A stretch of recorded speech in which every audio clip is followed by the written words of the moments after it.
Continuando con los temas de traumatismo cráneoencefálico, vamos al día de hoy a abordar el tema de hematoma intraparenquimatoso de origen traumático y también contusiones cerebrales. Me da risa cuando lo vea. Es que ella se corta. Sí, yo sé. Pero aparte le dice, vamos a continuar. El contenido es bueno, tengan eso en cuenta.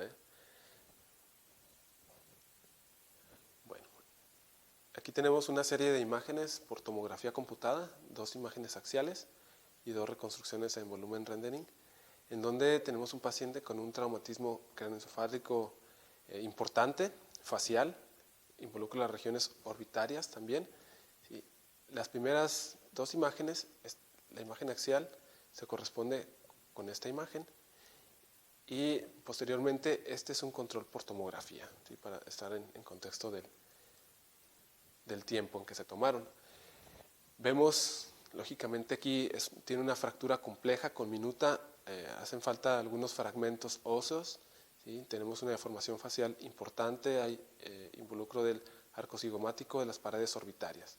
Escapa al tema del día de hoy. Lo que les quiero representar en estas imágenes es esta colección hiperdensa, ¿sí? Vemos que este paciente tuvo el trauma y tiene esas colecciones hiperdensas que aquí podemos identificar que se asocia a un halo de menor densidad. Este halo de menor densidad nos indica la presencia de edema. Este paciente fue a quirófano, ¿sí? Se le drena esta colección y este es el estudio de control, ¿sí? Esta patología se llama hematoma intraparenquimatoso.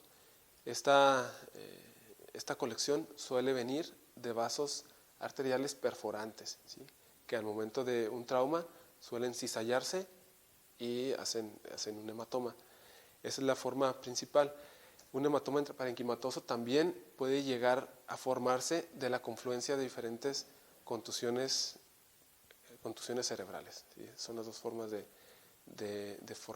formarse y puede llegar a complicarse también con efecto de masa, como en este caso tenemos efecto de masa por el edema. Vemos obliterada el asta frontal del ventrículo lateral del lado izquierdo, ¿sí? En el control únicamente tenemos la zona hipodensa, ¿sí? Todo este edema extenso. En este caso no hay un desplazamiento tan importante en las estructuras de la línea media porque el efecto posterior al trauma pues libera un poquito la presión intracraneal, ¿sí? Okay. Vamos a revisar ahora las contusiones cerebrales, ¿sí? Contusiones hemorrágicas, también se les puede llamar contusiones hemorrágicas. Estas son la lesión primaria intraaxial, lesión primaria intraaxial postraumática más frecuente, ¿sí? La contusión. La contusión, ¿cómo la vamos a ver? Suelen ser zonas hiperdensas, localizadas en la corteza cerebral o también pueden estar en la sustancia blanca, ¿sí? Suelen localizarse hacia la periferia y principalmente adyacentes a superficies óseas. ¿Por qué pasa esto? Puede pasar por un trauma localizado en la región adyacente a las contusiones o puede ser por contragolpe, ¿sí? Al tener un traumatismo, por ejemplo, en la región occipital, parietal, en un inicio se encuentra comprometido el parénquima adyacente, pero después, por el frenado brusco, el parénquima cerebral suele impactarse contra el hueso hacia donde vaya pues, ese vector de fuerza mecánica.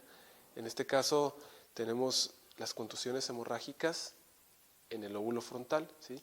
Suelen ser por cizallamiento, por golpe contra estos rebordes óseos. Otra zona muy frecuente de encontrarla son el lóbulo temporal adyacente al hueso temporal, a la porción petrosa del hueso temporal, ¿sí?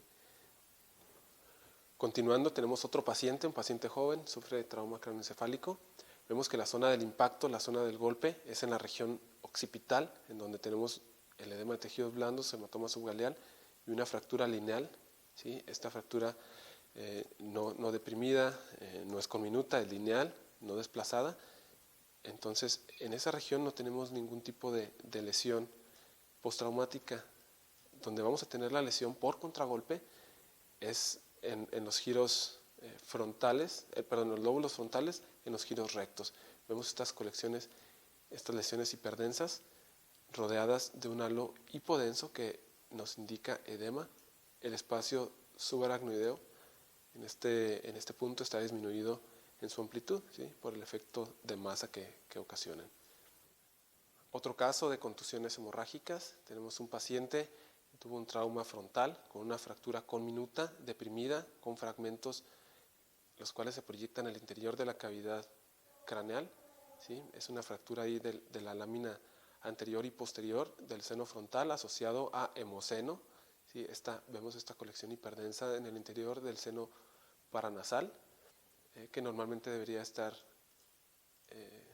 con esta densidad, la densidad del aire.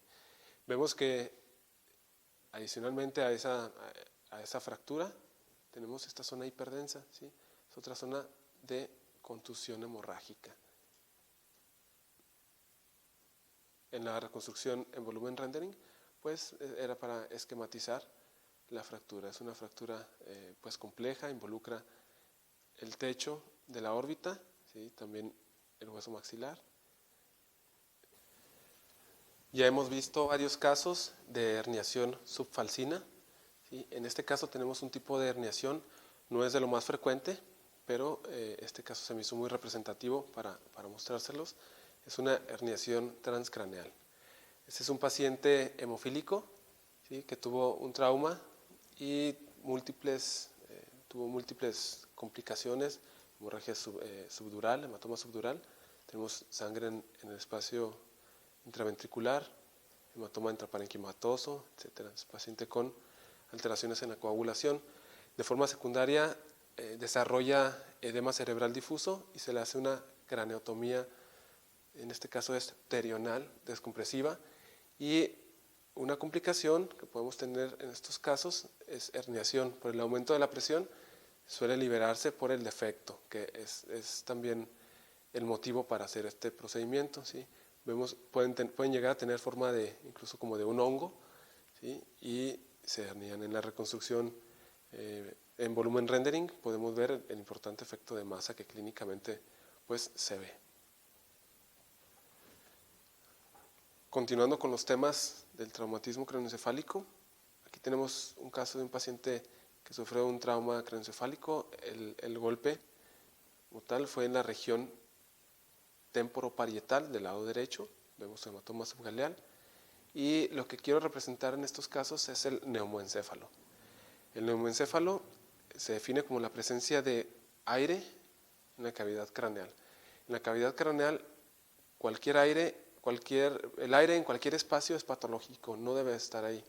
Muy frecuentemente lo encontramos de forma iatrogénica, ¿sí? Al canalizar pacientes, por ahí se escapan algunas burbujitas y pueden llegar a alojarse en los senos venosos durales, ¿sí?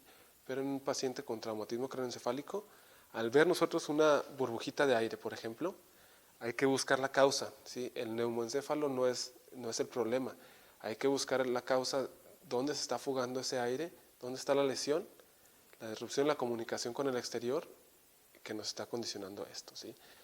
Al igual que la sangre, el neumoencéfalo puede estar en el espacio subdural, como en este caso, puede estar en el espacio epidural, subaracnoideo, ¿sí? También puede estar incluso intraventricular o en el interior de las estructuras vasculares. Como repito, hay que buscar la causa. En este caso es un paciente que tuvo su trauma, su hematoma, ¿sí? Este es un zoom del hueso temporal del lado izquierdo, adyacente al golpe, ¿sí? Vemos, esta es la porción mastoidea del hueso temporal. Aquí tenemos la sutura es la temporoparietal, ¿sí? Y vemos esta fractura, ¿sí? Este tracito de fractura que se extiende por ahí.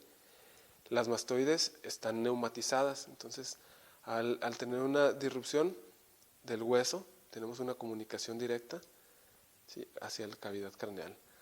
Estas fracturas pueden llegar a complicarse con abscesos, ¿sí?, con abscesos cerebrales.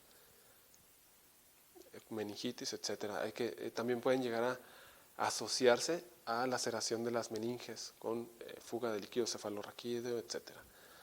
Hay un signo clásico que suele describirse frecuentemente, que es el signo del monte Fuji, ¿sí?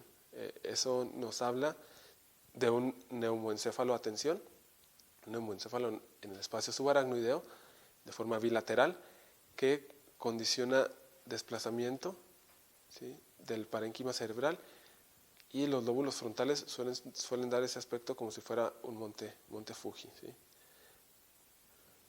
Aquí tenemos otro paciente con zonas de neumoencéfalo en diferentes espacios, intraparenquimatosas incluso, asociado a un hematoma intraparenquimatoso, ¿sí?, en el espacio subaracnoideo, aquí en la cisura lateral, en el espacio subdural, en este caso del lado derecho, ¿sí?, asociado a múltiples fracturas.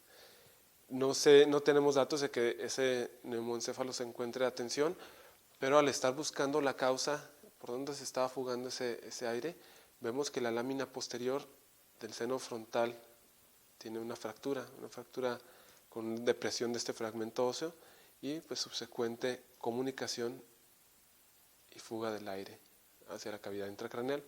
Incluso tenemos aire aquí en la región celar, ¿sí?, en la cisterna prepontina, etcétera. Es un trauma complejo. Tenemos también enfisema subcutáneo, ¿sí? El aire nunca es normal a nivel intracraneal.